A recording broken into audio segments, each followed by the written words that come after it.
Welcome to my channel. Hi, how are you? I'm the Goth Addie. Welcome. So today is more of opinion based.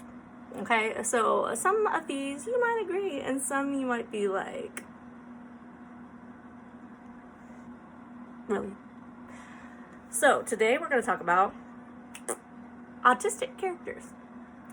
Or at least presumed autistic characters, I should say, because, again, it's not like these characters outright have said, hey, look at me, I have autism, but they have a lot of qualities that make me think that they are, that would make sense why I related to them so much. Okay.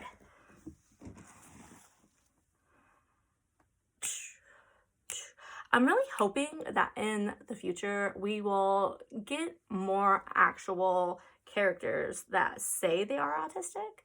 Like, we already have some, okay? Like, we have Julia from Sesame Street. I adore Sesame Street. Sesame Street has always been a fantastic show for children to learn things, and they're very open about all sorts of topics that children need to know about and talk about and know that they're not alone in. And so whenever Sesame Street, even before I had a diagnosis, when Sesame Street introduced Julia, I was ecstatic because they need more representation. We need more representation. And for this to be on a children's network show, like, it was wonderful to see, and I still am happy about that. This show is not a show, actually, well, the next couple of shows that I'm going to mention are not shows that I have watched, but I have seen a lot of people talk about them in my autism groups that I'm in. The first is Quinny from Heartbreak High. What's really great about her in particular is the fact that the actress is also autistic. So that is just like groundbreaking, okay? We need more autistic actors and actresses playing autistic characters, okay? Like, we need it so much. So the fact that she's doing that and people are loving her for it is fantastic. There's also Wu from the Extraordinary Attorney Wu. So this is, I don't know for sure if the actress is autistic as well, but people are really resonating with her character. And her special interest is, I believe somebody said whales, which is, I love it. Like, that's fantastic. It's not even a really like big major special interest that I see very often either. So I love that. There's Renee from Loop. So I did watch this like relatively recently with one of my kids that I nanny, and I got her to want to watch it more than once. This is just one of those short Pixar shorts that are on Disney Plus. I definitely recommend you watching it because it is so, it's beautiful, honestly, like the way it was done. And it's with an autistic girl who is nonverbal, which is another thing that like we should get more representation for. And then of course there is Max from Daniel Tiger. Okay, so listen. I was a huge Mr. Rogers fan. I'm still a huge fan of Mr. Rogers. So whenever they made Daniel Tiger, you know, in his passing, where it's still going over the topics that he has done, oh my God, I love it. I love it. The fact that they have an autistic character on there now, like, I love it so much. It's not to mention so many kids love Daniel Tiger. So it's a very good way of showing the autism community to children in a really great way. So before I start talking about characters, I want to mention a trigger warning for anybody when it comes to Harry Potter. I will be mentioning a Harry Potter character in my list, and I don't want that to upset anybody or make them feel like they shouldn't watch it. I have had great ties to the Harry Potter community, which obviously it's not so great anymore, is it? But it would be silly of me not to mention her because she was like a big part, not J.K. Rowling. We do not mention and utter her name. I mean, the character. It would be silly for me not to mention it because she was a big role in my life. So I'm going to save her explanation for last, so that way if mentioning Harry Potter or anything about it will be upsetting for you, you can tune out once I get the last, get to the last bit, and I will let you know, and then I can see you next week. And I hope this doesn't shy you away from my channel, because I promise I won't be talking about Harry Potter all the time. And we love our trans sisters and brothers out there, so it's very upsetting for what you guys are dealing with when it comes to that community, and I am so sorry on behalf of being a Harry Potter fan in the past, and I'm trying my best to break away, but it's difficult, when that helped bring you so much joy, and it wasn't about, for me, it wasn't about the writer. It was about the magical world itself. So I'm trying my best to kind of distance myself, but it's hard, y'all, okay? I'm trying. I love my trans brothers and sisters. So, and I want you to know you're seen, you're heard, you're validated. If it's upsetting for you, that's okay. And I'm sorry for any kind of hate you're receiving because of this. Okay, so I'm going to move on to start with my characters. My first character I'm going to talk about is Tina Belcher. Tina Belcher is from Bob's Burgers. Her special interest is horses. She's seen as really weird by her classmates and even a bit of her family. She's a people pleaser. She tends to have trouble saying no with her family and with her friends. In particular, there's this episode in early seasons where she meets Tammy. And, if anything you need to know about that episode is that she was just saying no to all her gut feelings to do what Tammy wanted, because Tammy seemed like she liked her and she was willing to hang out with her. So Tina was doing everything like putting on makeup and,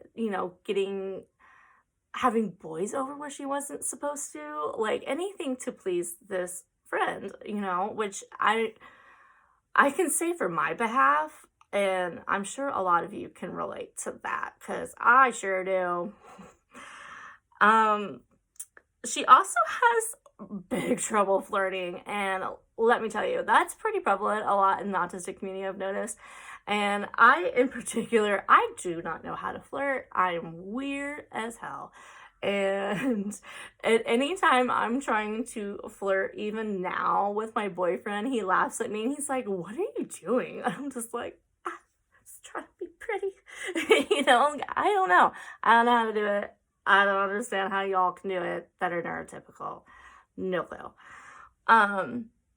She vocally skims when she's scared and nervous. And I can relate to that because I have where, you mimic movies and shows, and I constantly do the Tina Belcher noise now. When I'm nervous or scared, I just will randomly be like, huh, huh, huh, huh. I do it all the time now. And my boyfriend cracks up. He's just like, "Calm down, Tina, it's gonna be fine."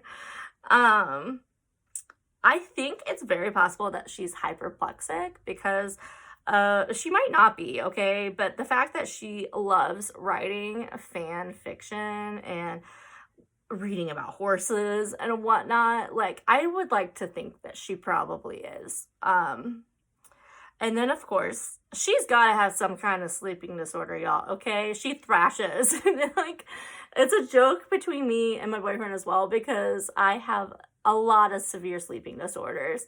And so he'll make that joke. He's like, "You gotta have room to thrash." I just absolutely love Tina Belcher and everything about her. And I just, honestly, that show, it's one of my comfort shows. I love it. I adore it. It's ridiculous. It's so funny. And if you don't relate to Tina, you're gonna relate to somebody on that show, because if I don't relate to Tina, I really I really relate with, oh my gosh, what's wrong with me? You're all gonna be like, are you really that big of a fan? You can't think of names. I relate a lot to the mom. And please don't hate me because my brain is blank. But I relate to her a lot too because she constantly just like randomly singing for no reason and like trying to make the kids think she's cool and hip and fun. Should be their friend. Like I relate to both of them, kind of mixed together, honestly. So next is a fairly recent character I would like to talk about, and that is Penny from Pokemon Scarlet and Violet. First of all, I do not know why this game has been getting so much hate. Like, yeah, okay, there's some technical glitches, but overall, this was the best storyline that I could relate to. Like, the group of the kids together, like, I gush with joy. I loved this group of characters in the storyline. And so, to talk a bit about Penny. Being a game, we don't get a lot of time with her, okay? So, I might be overthinking this one. Some people might be like, okay, no. And other people might be like, hell yeah, she is. When we first meet her, she's being kind of pushed around by some other kids at the school. She's very socially awkward to the point that it's just like, you can tell she seems like she's fidgets. She doesn't really want to talk much. Her special interest is Eevee's. Okay, she has this giant Eevee backpack. And let me tell you, like, I want that Eevee backpack. If I could find, like, a replica of that backpack, I'm gonna sport it, y'all. It is so cute. And my reasoning for saying that her special interest is Eevee's the backpack, but also her team is only Eevee evolutions, okay? Like, we love a queen that will just go full on with their special interests, you know, and have a whole on theme, because I am one of those people. And then, spoiler alert, if you haven't played the game or like you haven't gotten to the point in the end of the storyline or whatnot, you know, feel free to like skip ahead a little bit. But she and a group of kids are bullied at school. And what they decide to do is to battle other trainers outside of the school and not really attend the school anymore to get away from their bullies. And with that, we get to see how loyal she is to her friends. Like, she doesn't want to rat them out. She wants to make sure they aren't in trouble, and she's the only one that gets in trouble. And let's face it, if you're autistic, you will go to the end of the earth for your friends that you do connect with. Okay? We are loyal bitches. And then while trying to stand up for, even though it was trying to stand up for what's wrong, it was done in a bad way, and it's like, you know, we're human, it happens, like, but she also seems super gifted, because she's, one reason why she was able to do this, like, ruse with her group of friends, and nobody knew who she was, because she went by an alias, but also she never showed her face to her friends. And she had, like, Cassiopeia was her alias name, and she only called people on the phone and stuff. So she has to be a gifted, like, in the tech world, you know? And I think that's awesome.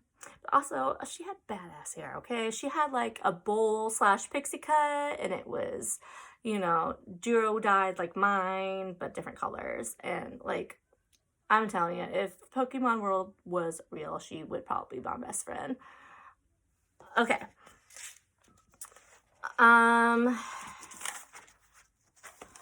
So the next one I'm going to talk about is the Harry Potter characters. So if you want to skip out on the last part of this video, feel free to go ahead and leave, and I will see you next week, I hope. And that's okay. That's perfectly fine. But I wanted to let you know before I started, so that way you had plenty of time to leave without getting, you know, the whole thing about her. Okay. So I would like to talk about Luna Lovegood from Harry Potter. She's seen as really weird by her classmates.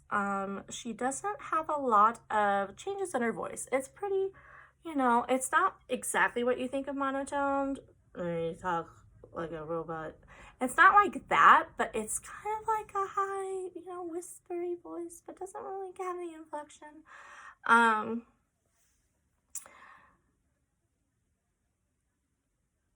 Sorry, I lost my train of thought in my notes. I see her as more connected to animals or creatures than the others. For instance, she is one of the few that sees the terrestrial. I'm probably butchering how to say that word, and I am sorry. Terrestrials? Those are the creatures that carry the carriage that nobody else sees, because everybody else just sees like the carriages, and you don't get to see like the horse-like creatures in front of it. They look like skeletons, basically. Like, if I remember right, they have like wings, and they just look like skeleton winged horses, and I love that, and I think they're beautiful. She's obsessed with nargles, which everybody's absolutely convinced that is not real. They all think that's a made-up creature. I beg to differ. I think she just happens to have got kind of a special interest in them, and nobody else has that special interest, or at least not that she's met, other than her dad. She dresses more loudly. Okay, she's very colorful. She's very bold. She's very loyal to her friends, and ends up being one of Harry's most helpful people outside of the main three. And she's like, honestly, like somebody that people can go to talk to when everybody else being weird, That's kind of how Harry kind of like ended up talking with her more, was when like everybody's kind of going through the weird phase, and he, ended up talking to Luna. I have some honorable mentions.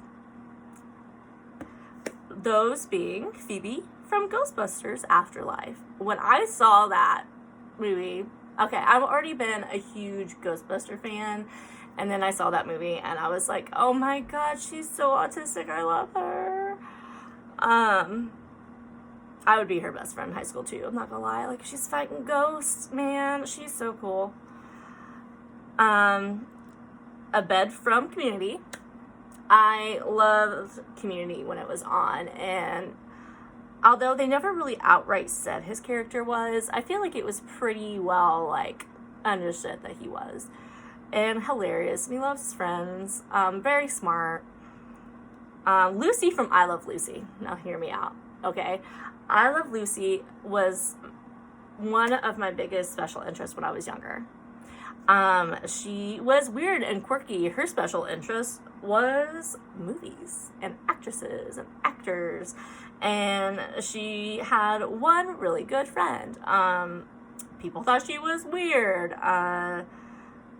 She can talk a lot. I'm just saying. Think it through. I think she might be. And I want to think she is, because I love and adore Lucille Ball. And then last but not least, April from Parks and Rec. Well, what can we say about April? We could also talk about just Aubrey Plaza in general, right? Because, I mean, we shouldn't be labeling real people, right? But April, she's weird. She loves weird things, loves animals, particularly dogs, okay?